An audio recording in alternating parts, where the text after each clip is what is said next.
Assalamualaikum warahmatullahi wabarakatuh. Selamat sore semua. Perkenalkan, saya Ardita Indah Puspitasari dari kampus Universitas Bina Sarana Informatika. Pada sore ini, saya dan teman-teman saya akan melakukan wawancara terkait dengan pusat laba akuntansi guna memenuhi nilai mata kuliah sistem pengendalian manajemen. Untuk sesi wawancara sore ini, kami melakukan wawancara langsung di PT Wahana Hijau Enviro yang bergerak di bidang jasa pengangkutan limbah bahan berbahaya dan beracun. Sebelah kanan saya sudah ada Ibu Saryati Damanik selaku Direktur PT Wahana Hijau Enviro. Selamat sore Ibu. Selamat sore Anita. Apa kabar Ibu? Alhamdulillah. Baik. Bagaimana kegiatan hari ini Ibu? Lancar? Lancar ya, alhamdulillah. Sebelumnya saya ingin mengucapkan terima kasih ya Bu atas waktunya sudah berkenan untuk kami wawancarai sore hari ini. Mohon izin Ibu, saya dan teman-teman saya dari semester 6 akan melakukan wawancara dan ada beberapa pertanyaan yang akan kami tanyakan terkait dengan pusat laba akuntansi manajemen di PT Wahana Hijau Enviro ini. Mohon izin ke pertanyaan pertama ya Ibu. Menurut Ibu, bagaimana Ibu memastikan bahwa pusat laba akuntansi ini sudah akurat dan relevan di perusahaan ini? Ya, jadi terima kasih ya buat adik-adik mahasiswa semua yang hadir sore hari ini, 5 orang. Ya. Jadi yang pertama-tama kita kan tahu bahwa Departemen Keuangan itu adalah satu departemen atau bagian yang menyajikan data yang menyangkut seluruh transaksi kegiatan perusahaan. Ya, itu yang pertama. Yang kedua, transaksi perusahaan itu meliputi pemasukan, biaya-biaya, dan juga lain-lain yang berkaitan dengan berjalannya kegiatan dan operasional perusahaan. Ya. Jadi di dalam satu laporan keuangan itu tercakup seluruh kegiatan mulai dari marketing, operasional di lapangan, pengangkutan seperti PT WHI ini kan dia bergerak di bidang pengangkutan ya, transporter. Nah, terus biaya-biaya yang timbul berupa biaya kantor ya, personal di kantor, dan itu biasanya kan dalam pencatatan akuntansi sudah dibagi ya dalam kriteria-kriteria yang punya nama-nama tersendiri. Nah, bagaimana saya memastikan bahwa laporan keuangan yang disajikan itu akurat gitu ya. Nah, pertama, setiap bagian yang melakukan pencatatan, yang melakukan kegiatan keuangan harus membuat laporan keuangan ya. Kalau dari manajemen sendiri, dari saya sebagai pembuat keputusan, diawali dengan melakukan satu fungsi budgeting ya. Di dalam budgeting ini kita sudah memasukkan semua unsur biaya yang akan kita jalankan di dalam masa periode tertentu. Misalnya budgeting itu kita susun per 4 bulan sesuai dengan target ya perusahaan itu. Nah, budgeting inilah yang akan menjadi acuan bagi kita untuk memastikan apakah pelaksanaan daripada planning atau rencana-rencana keuangan perusahaan itu berjalan dengan baik ataukah ada hal-hal yang kurang gitu. Contohnya misalnya kita sudah bikin budgeting, contoh misalnya kita udah bikin anggaran untuk operasional pengangkutan itu, katakan misalnya udah 10 juta, ternyata ya melewati budget misalnya 13 juta atau 14 juta, berarti kan ada peningkatan sekian persen ya. Nah, dalam hal ini dengan data yang disajikan dari budgeting ke realisasi, kita akan mengevaluasi kenapa ini bisa terjadi pembengkakan, ada di mana ininya masalahnya. Kita akan evaluasi untuk mencari tahu, barangkali mungkin ada kebocoran atau mungkin ada peningkatan aktivitas, peningkatan penjualan sehingga menimbulkan penambahan biaya operasional. Nah, inilah yang akan kita compare antara budgeting tadi dengan realisasi yang kita dapatkan, semua berdasarkan data-data keuangan yang disajikan oleh semua bagian yang sudah dicatatkan dalam pembukuan itu gitu ya. Nah, jadi itu yang terutama. Jadi ketika kita menemukan dalam evaluasi itu kita menemukan data bahwa ada kebocoran, maka akan kita lakukan tindakan-tindakan untuk antisipasi bagaimana supaya kebocoran itu bisa kita atasi sehingga efisiensi biaya bisa kita kendalikan untuk kedepannya. Nah, kalau misalnya ada terjadi diakibatkan dengan bertambahnya klien, omset, ke depannya dalam menyusun budgeting kita melakukan perubahan anggaran sesuaikan dengan kebutuhan yang ada gitu. Jadi begitu caranya untuk memastikan. Baik, terima kasih Ibu untuk jawabannya. Untuk pertanyaan selanjutnya akan ditanyakan oleh teman saya, Bu, Erika. Halo Erika. Halo Ibu, perkenalkan saya Erika, Ramadan Jambi. Saya izin bertanya Bu, Ya. sejauh mana pusat laba berkontribusi terhadap pencapaian target keuangan perusahaan secara keseluruhan? Pusat laba atau Departemen Keuangan ini memang sangat berperan utama, berperan penting ya terhadap pencapaian target keuangan perusahaan secara keseluruhan. Ya. Kenapa? Karena dengan data-data yang disajikan melalui pencatatan-pencatatan yang dilakukan, kita akan dapat melihat apakah target-target perusahaan kita tercapai atau tidak. Ya, dengan melakukan pencatatan baik dari penjualan, biaya-biaya, dan laba, karena semua itu akan tercatat dan tersaji, maka kita akan bisa melihat apakah target-target kita secara keseluruhan tercapai atau tidak gitu. Jadi kita tinggal mensinkronkan aja supaya kita bisa memantau dan menganalisa sejauh mana target kita tercapai ya. Jadi kontribusinya itu pasti sangat penting, dan ibaratnya begini, ibaratnya tubuh itu ya, di dalam tubuh kita ini kan ada darah, ada organ-organ ya, perusahaan juga begitu. Ini satu tubuh, perusahaan ini banyak organ, ada organ, tapi organ yang terpenting dalam satu perusahaan adalah uang. Nah, uang ini akan teraliri ke seluruh bagian, seluruh aktivitas perusahaan tidak akan bisa berjalan tanpa uang, atau di dalam bahasa akuntansi kita sebut biaya ya. Nah, yang menggerakkan uang ini mengalir ke sana ke sini siapa? Jantung. Itu kalau di dalam organ ya. Nah, di dalam perusahaan itu organ jantung yang di tubuh kita, kalau kita analogikan itu adalah Departemen Keuangan. Nah, dari Departemen Keuangan ini, dari data yang disajikan, kita akan bisa melihat secara terbuka semua kegiatan, baik itu penjualan, baik itu biaya, baik itu apapun, kita bisa melihat dari transaksi keuangan.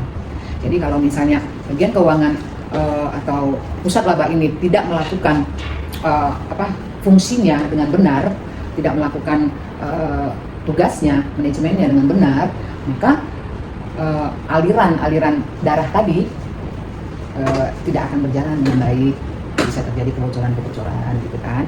Nah, jadi di dalam Departemen Keuangan inilah yang memberikan kontribusi yang terutama dalam satu perusahaan.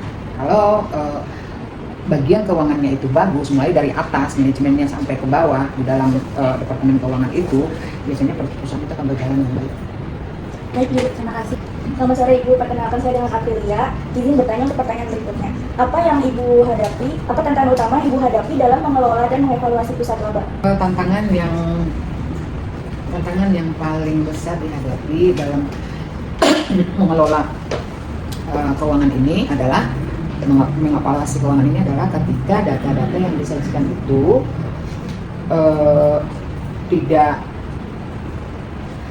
akurat atau banyak terjadi kesalahan dalam pencatatan, baik dalam hal memasukkan ke dalam kelompok-kelompoknya maupun kesalahan-kesalahan dalam pencatatan literasinya gitu. Sehingga ketika kita mengevaluasi dengan data yang disajikan yang memiliki kekurangan di sana sini, itu akan menghasilkan keputusan yang kurang akurat juga gitu. Jadi biasanya kalau saya dalam tantangannya itu memang ada di situ, atau kadang-kala sudah tiba waktunya, atau misalnya di akhir bulan atau bulan itu laporan belum selesai gitu. Nah, itu akan yang membuat sedikit terhambat untuk memutuskan ke depannya seperti apa, karena di dalam mengevaluasi laporan itu kan kita bisa mendapatkan satu gambaran apa yang sudah terjadi di transaksi-transaksi atau di kegiatan yang sebelumnya. Nah, terlambatnya laporan ini kadang-kadang itu membuat kita jadi lambat mengevaluasi ke depan. Jadi ini yang memang masih jadi satu tantangan, tapi ini bisa juga diakibatkan kurangnya tenaga, ya, masih overload jobnya, dan memang ini yang masih saya hadapi gitu. Jadi kita kedepannya mulai membuat satu sistem ya yang lebih praktis, yang lebih sistematis, efisien, supaya kerja kita bisa cepat waktu. Baik Ibu, terima kasih atas jawabannya. Selanjutnya akan ditanyakan oleh F. Perkenalkan, saya Elva. Sebelumnya saya mohon maaf Ibu untuk pertanyaan nomor 4 ini agak sensitif. Izin bertanya, mengenai pendapatan perusahaan ini, tiap bulannya itu range-nya ada di berapa ya Bu? Untuk perusahaan kita memang masih tergolong kecil ya. Range kita itu masih berkisar sekitar 200 sampai 300 juta. Selanjutnya, pendapatan segitu itu sumbernya itu hanya berasal apa ini dari jasa ya Bu? Selain dari jasa atau ada sumber dari lain atau misalnya sewa menyewa atau apa? Perusahaan kita hanya mendapatkan pendapatan dari hasil pengangkutan yang dalam hal ini adalah pengangkutan limbah B3 dan limbah medis. Perusahaan kami itu bekerja sama dengan pihak-pihak rumah sakit, klinik, dan fasiankes yang menghasilkan limbah medis dan juga perusahaan-perusahaan industri yang menghasilkan limbah B3, limbah berbahaya. Jadi dengan pendapatan yang ada sekarang, jika disesuaikan dengan kebutuhan biaya yang kita butuhkan dalam pengangkutan, dalam pelaksanaan perusahaan ini, sampai sejauh ini masih menghasilkan laba, walaupun mungkin belum signifikan ya. Tapi yang pasti dengan omset yang kita miliki seperti itu, secara keuangan kita sudah berada di level break-even point ya, dan masih mendapatkan laba walaupun tidak terlalu besar. Baik, terima kasih ya Ibu. Selanjutnya akan dilanjutkan. Sore Ibu, perkenalkan saya Rida Sari. Izin bertanya ya Bu, sini saya ingin bertanya bagaimana Ibu memastikan bahwa pusat laba tetap sejalan dengan visi misi perusahaan.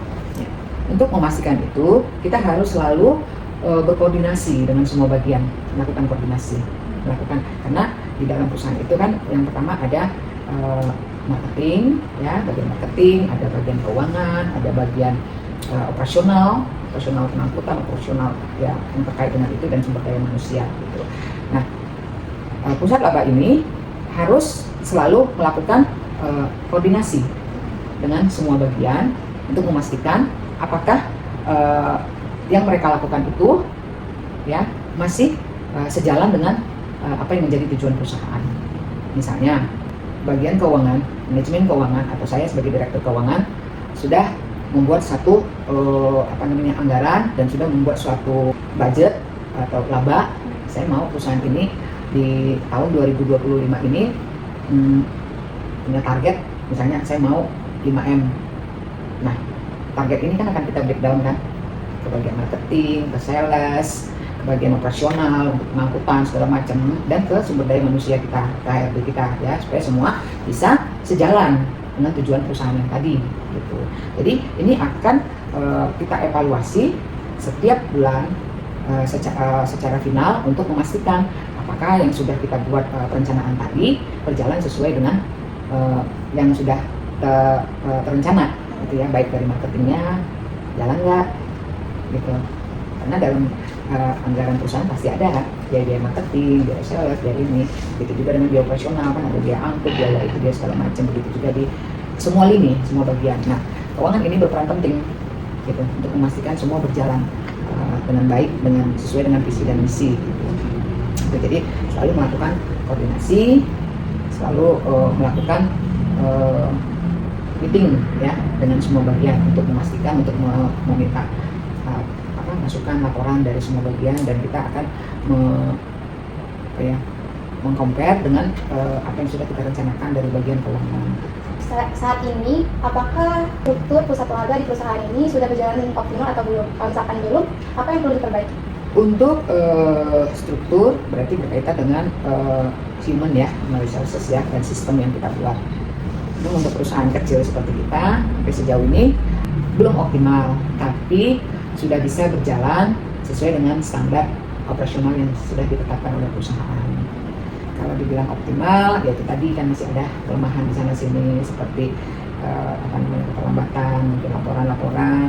Nah, tapi itu yang menjadi tantangan, dan kita usahakan untuk bisa seoptimal mungkin ke depannya nanti lebih efisien lagi supaya target-target laporan setiap bulan bisa tercapai. Oke Ibu, sekian wawancara kita hari ini. Terima kasih banyak sudah berkenan diwawancarai mengenai Pusat Laba Akuntansi. Kami harap semoga perusahaan Wahana Hijau Enviro ini semakin berkembang dan sukses selalu. Terima kasih ya Bu. Terima kasih ya. Ya, Bu, Sukses makasih ya banyak. buat kalian ya. Oke, siap. Baiklah, cukup sekian untuk sesi wawancara kita sore hari ini dengan Ibu Saryati Damani. Mohon maaf apabila ada kata-kata yang kurang berkenan, karena kesempurnaan hanya milik Tuhan. Terima kasih. Wassalamualaikum warahmatullahi wabarakatuh.